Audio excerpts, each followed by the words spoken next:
Hi, everyone, and welcome to the Femme Force podcast. My name is Rachael Pascan, and I am your host. And today I am joined by Karen, who is an author, a lifelong traveler who has visited all 7 continents, the Arctic Circle, all 50 states, and all 10 Canadian provinces. So she has full travel goals for me. She's a former fintech strategy executive turned full-time travel writer. And so I'm super excited to talk to her about all things travel, about how seniors can travel safely and joyfully, and why travel just matters in life, which is such a big part of my life, and about the inspiration behind not just her first or second, but her 3rd book. So Karen, thank you so much for being here. I appreciate it.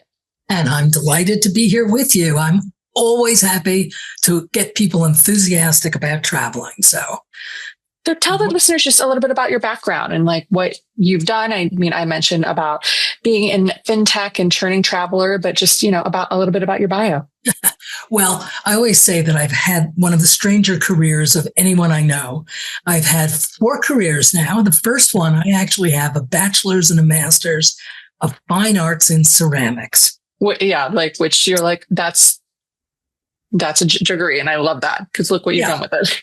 Yeah, exactly. And what happened was prior to getting those degrees, I had gone off by myself when I was 17 and moved to Europe. And I ended up living there for 3 years, absolutely loved it, became a lifelong addict. That's I was going to call my first book Travel Junkie until I was told, absolutely don't do that. But that's sort of the reality. If I don't travel for a while, I get I get that. I get the Jones to buy a $6 water bottle in an airport. I get that. I do. Yeah. So I decided I better get a real job, ended up fell into marketing, which I turned out to be something that I loved. It's very creative. Yeah. And I became first a marketing researcher and then a marketing strategist. And of course, because I wanted to travel, I managed to get clients who were international clients. So they paid for my travel and I got to go around the world on their dime and rack up a lot of frequent flyer miles. Yeah. And then, when I retired, which was very bad timing, it was at the end of 2019. My plan had been to travel for 2 years, and we know what happened to that idea. So instead, I ended up finishing my first book and getting it published.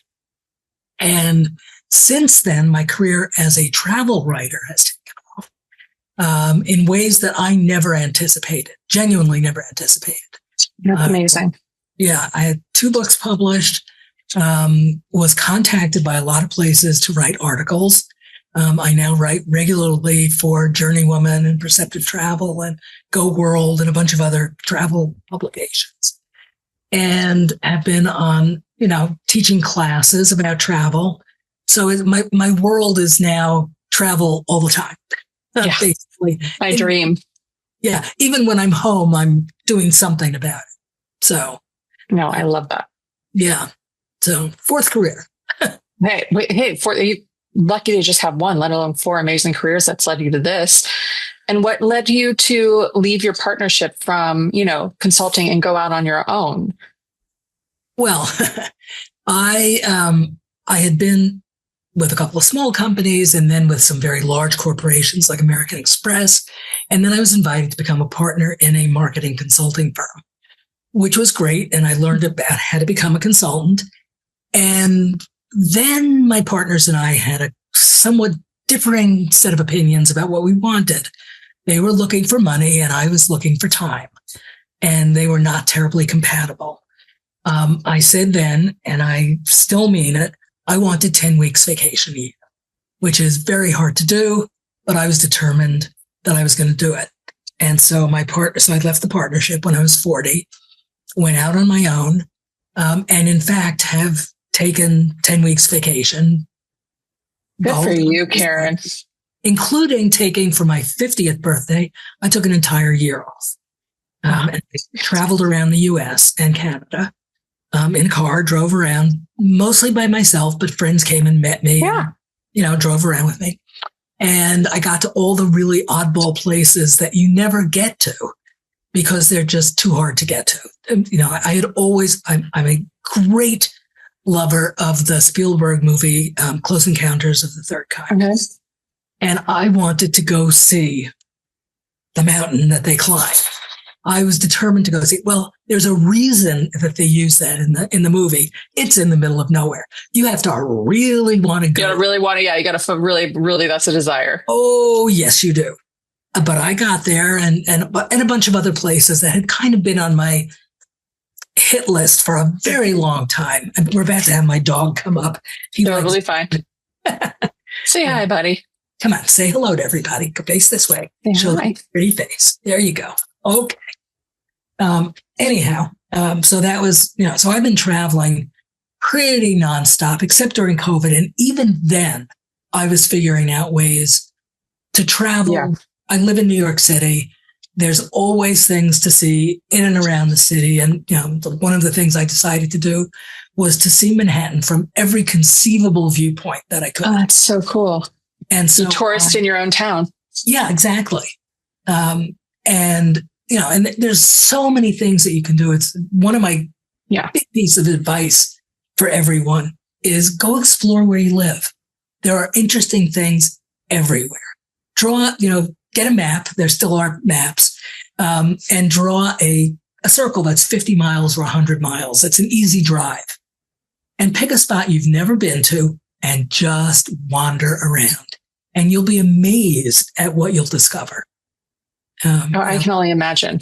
And I mean, you've been traveling for so long now, you're really using your voice to, push for seniors to travel more. What do you think seniors misunderstand the most about their ability to travel? I know you have all these influencers and these younger generations that are hopping on the travel bandwagon. But the world is open to everyone. What do you think is making them not want to take the chance to go ahead and see the world still, even at a later age? Yeah, it's been interesting because when I was teaching classes, it came up a lot. And people would say, I just lost a companion, a spouse, friend I traveled with. I don't want to go alone. That scares me. Yeah. Or COVID scared me. Now there are all these diseases out there and I'm older and I'm going to get sick. And what am I going to do if I get sick and I'm somewhere else? Yeah. Or they say, I don't understand the technology. I used to go to a travel agent and they would arrange everything. I don't even know how to find a travel agent now. And I don't know how to go about making the reservations. And I don't know, how do I even organize any of this? And it becomes really off-putting. It's overwhelming, I'm sure. And overwhelming. That's the right word for it. Yeah. And the list goes on and on and on of all these reasons why people are not traveling as they're older. And a lot of them traveled when they were younger. There's also it's too expensive. Well, yeah. And that's for all of us. That's for all of us. Hey, I traveled when I had no money, and I mean no money, and figured out how to do it. And there are ways to do it so that it's not ridiculously expensive. And again, you don't have to get on a plane and go to Asia. You don't have to get on a plane and go to Europe. You can travel within a relatively, confined area and find really interesting things that will surprise you, totally surprise you. You have to rethink your definition of travel. Yeah. So that 1,000%. So that it's not just this huge, 3 weeks, moving every day and going to a different hotel. And no, that is absolutely not the case. And you touched on the third book, which is exactly about this topic, which is encouraging people who have stopped traveling for whatever reason or never started and don't know how to start. And, and I forgot one very important reason, which is they have mobility issues. Yeah, I would think, because I think, the mobility I think would be hard. Like there is no way to see the Pantheon in person unless you do this. There's no elevator, there's no ramps. They're not redoing the Greek ruins, things like that. And that has to be really intimidating. Colosseum, all those things that are just those major moments. Petra, they help a little bit, but not for that kind of level. Sure. I mean, when I was younger, I climbed Mount Kilimanjaro. I climbed Mount Fuji. I went up Mount Shasta and climbed Amazing. basically all of the Adirondack peaks. I was a big hiker. Now I have serious back issues. And I do mean serious. I've had 4 surgeries. I joke that I've been in PT longer than anyone should be. I'm now entering year 5. So I have serious issues. It does not stop me. You have to rethink how you travel. You can't travel the way that you did when you were younger, but that doesn't mean you shouldn't go and that there aren't things that you can't do. You were talking about, the Parthenon. I was in Athens earlier this year, and I was staying in a hotel that was absolutely gorgeous and not terribly expensive.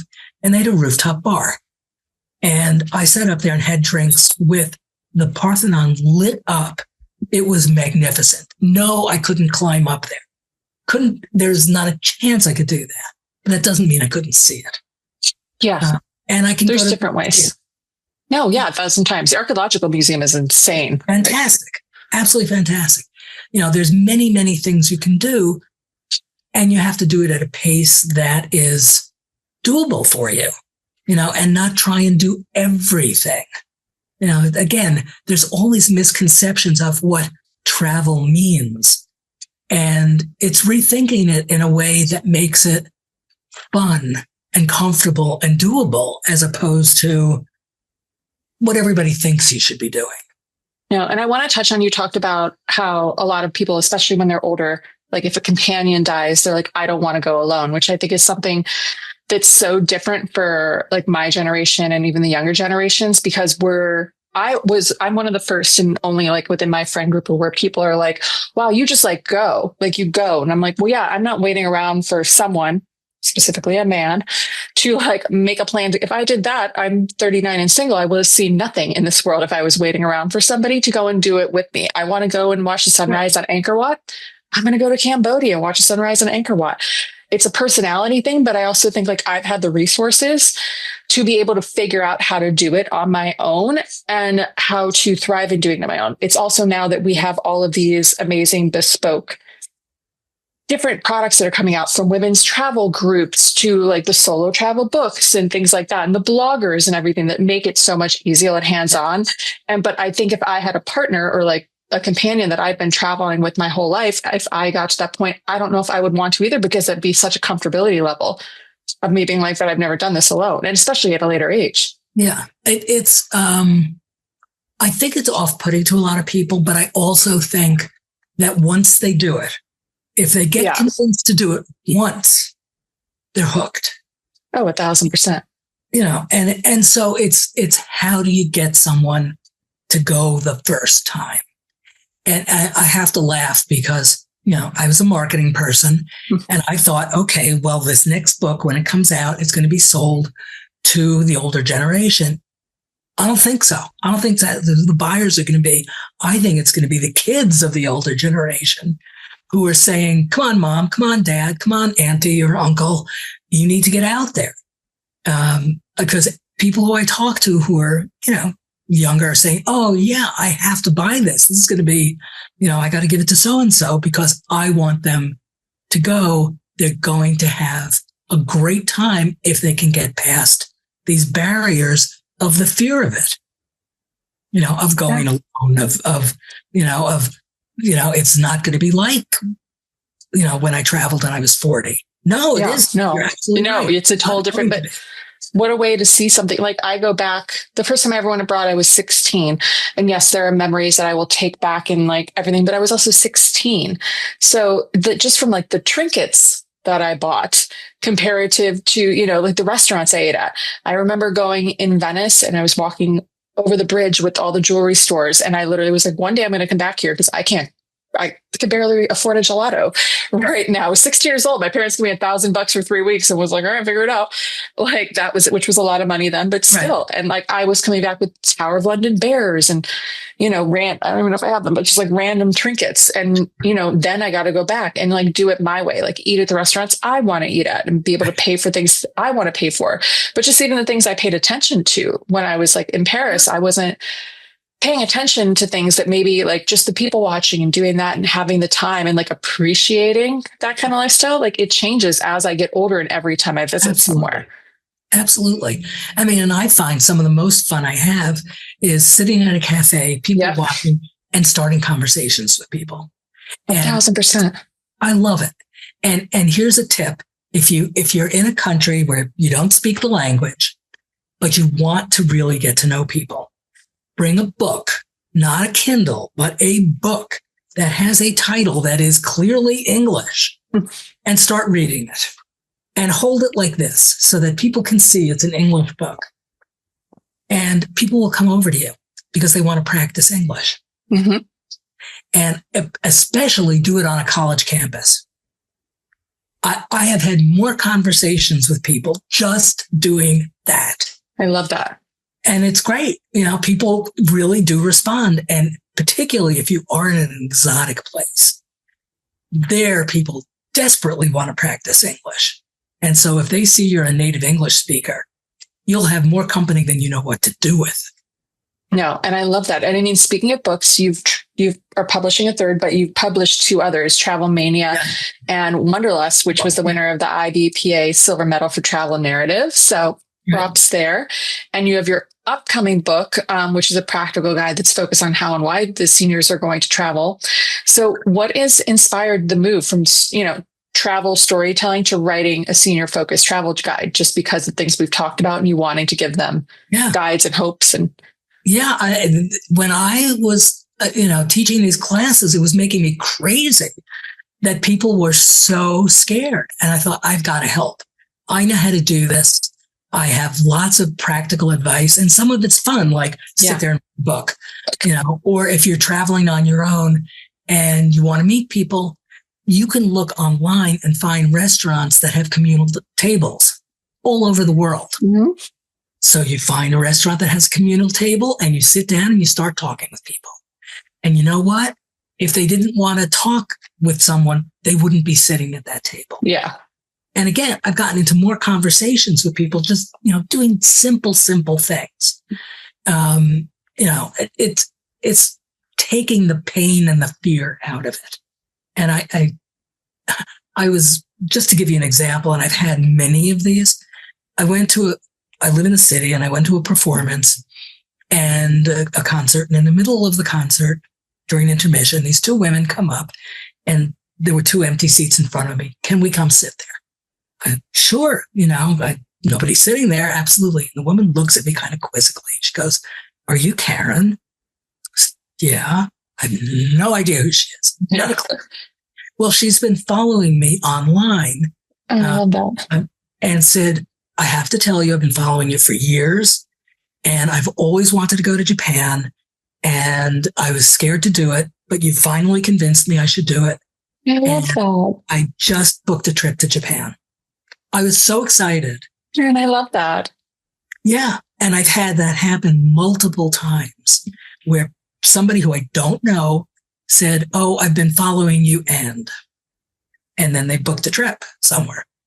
But travel's such a gift, and it's something that can literally, I think, change. I wouldn't be the woman I am if I had not traveled, let alone solo traveled. I think it taught me, because I did it before the iPhone, people like MapQuest, there weren't like international sims. So like I had to figure out how to get from point A to B. And if I missed a train and do all of this without the internet and like reading train schedules in different languages and doing that stuff. And I got into logistics, like travel security logistics as a career. And a good portion of that came from me being able to figure out how to do this on my own on a budget. Like, it's not like I had an endless supply. I was so poor, like floating euros in the bags, like sleeping in train benches, like doing the whole thing. And like, it's such a gift. And I love that, we're giving it to older people, but also like this younger generation, and trying to be like, this can change your life. Like seeing a different culture, hearing a different language, eating a different food, like it can change an entire perspective for somebody. Absolutely. And I think it does. I think it changes you fundamentally, because I think you begin to understand the biggest revelation for me, and it's one that I say all the time, is people are not governments. Governments are not people. And you could hate a government somewhere and still love the people. That's what I tell people when I had a coworker and she'd be like, well, I don't like their government. I'm like, so you punish their entire people and the culture of that country because you don't, no one likes the government. No one likes any government fully. Let's be Right. really honest here. I'm like, Yeah. so you wouldn't go and have this experience. I'm like, their culture is amazing. The food is amazing. Like, you don't have to like everything. Like, they have Yeah. to live there, like, and you have to live in a country you might not like your government, but like, there are things that they probably want to see in our country and like experience. So it goes, but you're cutting yourself off by not being able to do that. Well, then the other thing that you learn is that no matter where you go on the globe, and I literally mean anywhere on the globe, what you're going to find is that fundamentally people want exactly the same things. They want to have good food, they want to have a nice place to live, and they want their children to do well. And they may define all three of those things completely differently. But at heart, that's what they want. They want safety and security and to live well. And I don't think, that's what makes us human. Yeah. And you get past all the little insignificant stuff.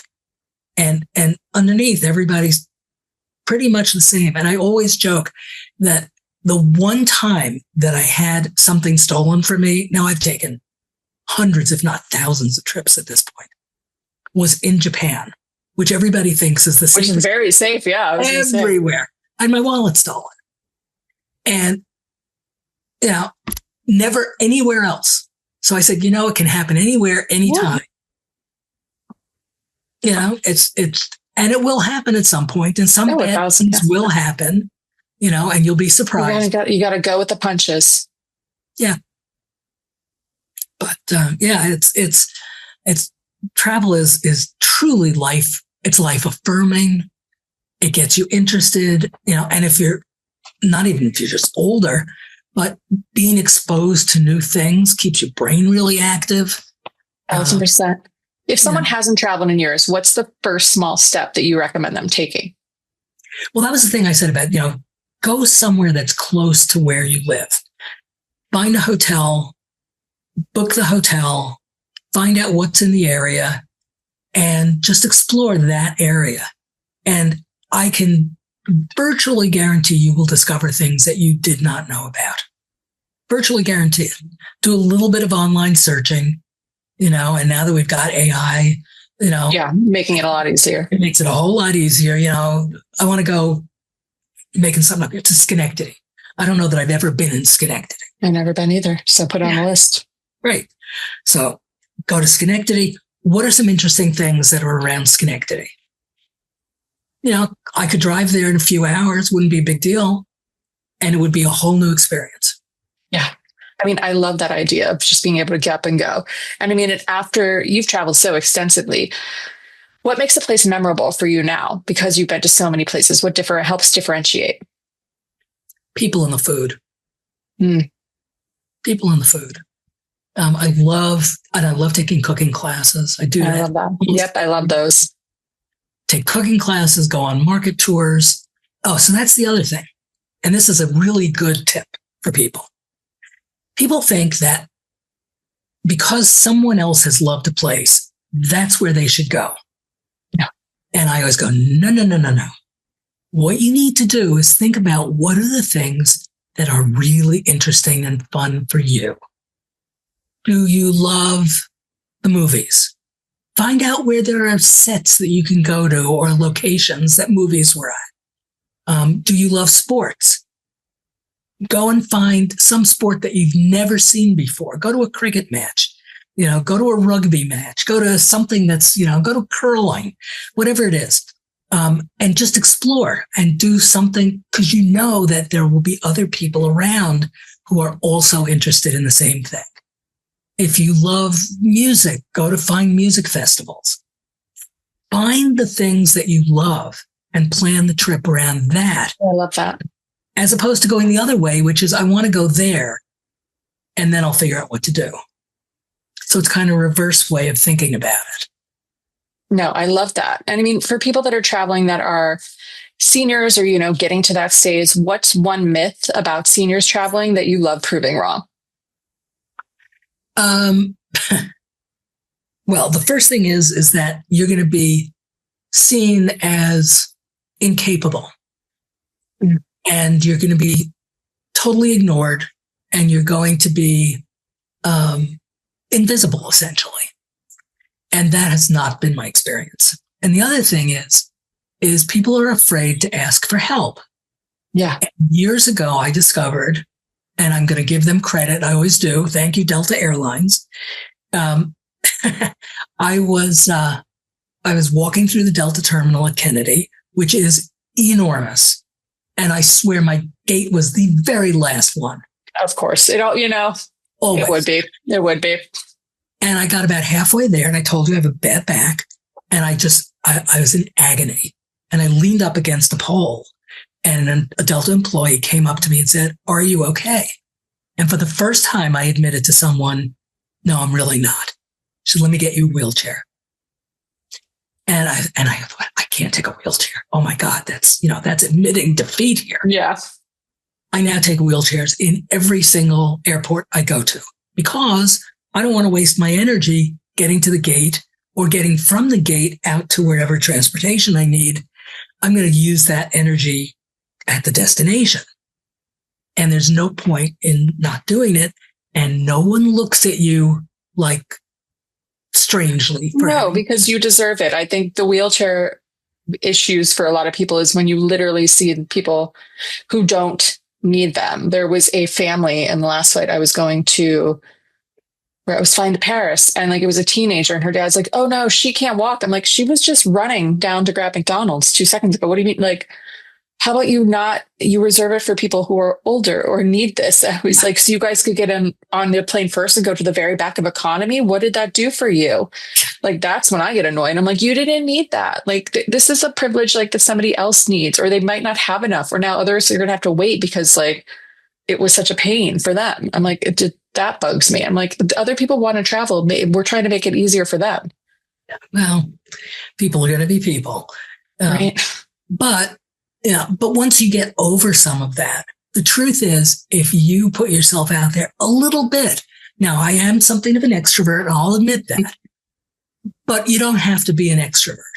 You just smile, be friendly, and people really want to help. They're curious. They want to interact with you. You just have to allow them to do it. I mean, I've had such crazy experiences. I was in New Orleans a couple of years ago, and it was at Christmas time. And I'll make a very long story short. I ended up missing something and ending up in a cafe having beignets. Well, actually, I wasn't having beignets. I was having coffee. And it was pouring out, and there was a Christmas parade, and there was another woman sitting there, and the two of us are watching these kids in the pouring rain, marching and playing their instruments. I mean, it was just, and she said to me, "Would you like some beignets? I can't eat this many." And got another plate, gave me some beignets, and we ended up spending the rest of the day together. I love that. Absolutely lovely. She was Belgian, I think. And I actually know New Orleans quite well. So I started taking her around, and she got to see things that she would never have seen. And, but I didn't have to do anything terribly, I just was sitting there watching this going, "Oh my God, those poor kids." I think that was how the conversation started. Oh no, I can only imagine. Yeah. And it doesn't take much more than that. No, just one connection. And I think that's a really big fallacy, is that you will not be seen. And the woman, by the way, was probably in her 30s. I love that, though. There's cross-generational, people just... Not my age. Yeah, just want to get to know each other and have that human experience. Yeah. And so I already know... Go ahead. I was going to say, so I think that is something that a lot of seniors really fear, is being invisible. Yeah. And sometimes I think they create that invisibility by not interacting with people. Yeah. And I can understand that. And it's hard, but you got to start somewhere.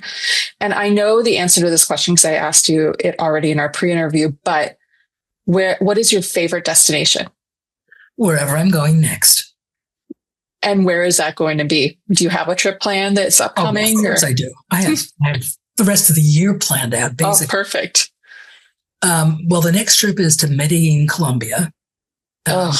because I Beautiful have place. friends there. Yeah, I was there last year, and then they said, well, come back. I was like, okay, yeah, why not? So I'm going down there. It's a very, very inexpensive place to stay. In fact, now just when you think, God, it's so expensive to travel. So I have a friend who lives down there, and he got me a hotel. And then he said, oh, I'm really sorry. I had to get you the deluxe room because there's something going on, and the hotels are all full. Okay, how much is it? Well, and then he starts to explain it has a jacuzzi and it has a this and it has a that. Oh, so how much is it? $80 a night. How dare you, sir? Yeah. How dare you ask me? Including breakfast. I said, I think I can do that. So that's the next trip. And then I'm going in February, I'm going to Singapore and Malaysia. Nice. I've been in both places, but I have not for a long time.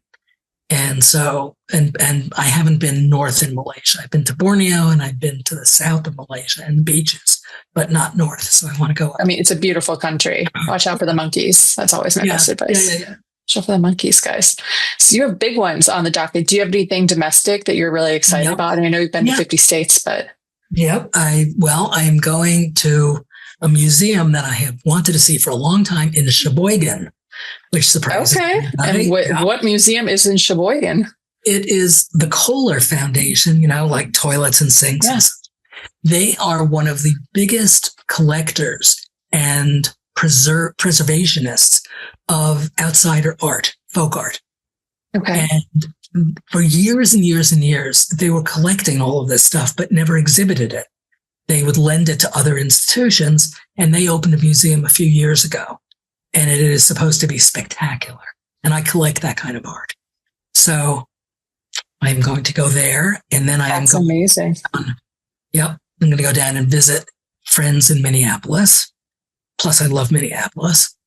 And then I am going to go visit my grandnephew who is in college in Minnesota. And then I'm going to visit other friends who live in Wisconsin. So that's kind of. You have a global network, and I love that. I love being able to have a global network of friends. I think it's one of the coolest things about me when somebody is like, oh, do you want to go here? And I'm like, I know somebody. Like, no, I have a friend there. I have a friend here. I have a friend there. Like, you have a friend everywhere. I'm like, I do. I have a friend everywhere. But I'm like, do you know how nice that is if you get stuck or you really need something or you just want to have dinner with somebody you haven't seen in 5 years? I'm like, I will have no problem hitting you up being like, hey, we want to have that thing 5 years. You want to go to dinner? Catch up? Hear about your life? Absolutely. Well, and I ran into a friend on the street the other day when he heard that I was going to Malaysia. He said, well, where are you going? I mentioned Penang. He said, oh, I have a friend who lives there. Let me put you in touch with her. Yeah.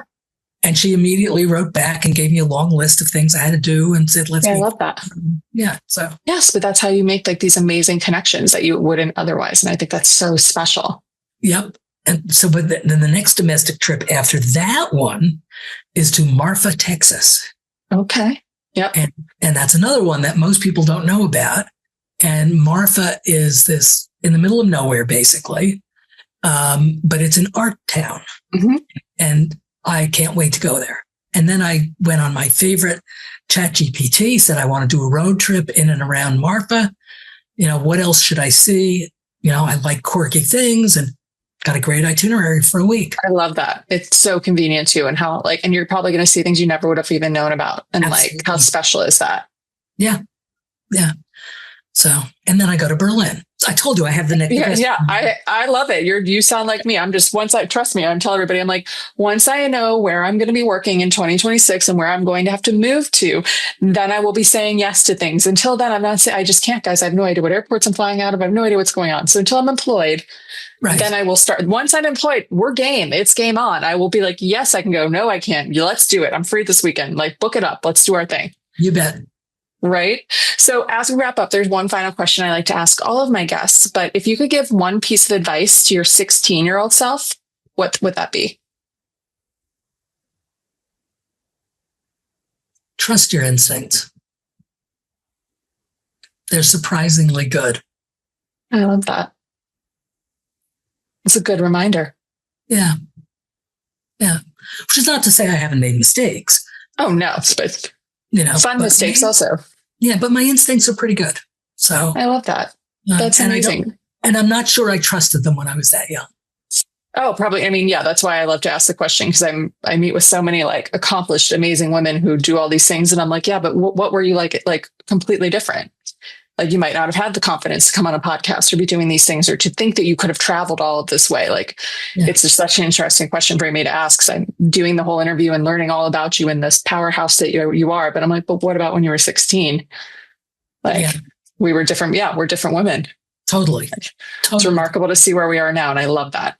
Yeah, it is. And I look back and I'm not afraid to say my age. I'm 74 years old.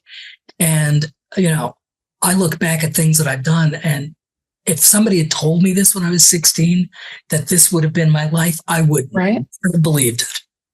That's what when I got laid off again, I literally sat down and I was like, pep talking myself up. And I'm like, you know what though? I'm like, yeah, this sucks. It sucks to get laid off twice in a year. Like it's not something I ever thought that I was going to have to go through. I'm like, but also I never thought I'd be where I am now. Did I ever think that I would accomplish things that I've accomplished and seen the things that I've seen? No. So like, take it back and be a little grateful for a moment, and like, it's going to work out. Yeah. It's things tend to work out in ways that you can't anticipate. And that, if you're lucky, work out extraordinarily well. Yeah. And that's the goal. And I love that. Well, thank you so much for coming on, Karen. I'm going to definitely put the new book in the notes and your current books. Is there anything else you'd like to plug that we can tell listeners where to find you? Well, I'm on Facebook, and just look up my name. You'll find me there, Karen Gershowitz. And I will say, for anybody who's older, 50 and over, they should go explore Journey Woman. I write for them. I'm going to be writing a monthly column. I love that. Yeah, but I write for them frequently. It's a fabulous organization. It's free. You can join online, and it will give you tons of information. Even if you're under 50, it'll give you fabulous travel information and ideas and really good articles and a lot of links to other places. So go on to Journey Woman. It's terrific. Perfect. We'll tag it in the notes below so that way everybody can have it, but definitely go follow Karen for travel tips and tricks. And thank you so much for coming on, Karen. I'm excited to follow your travels all of 2026. Yeah, well, stay in touch. I will. It's been great. Love talking with you. Thanks, everyone. We'll see you next week.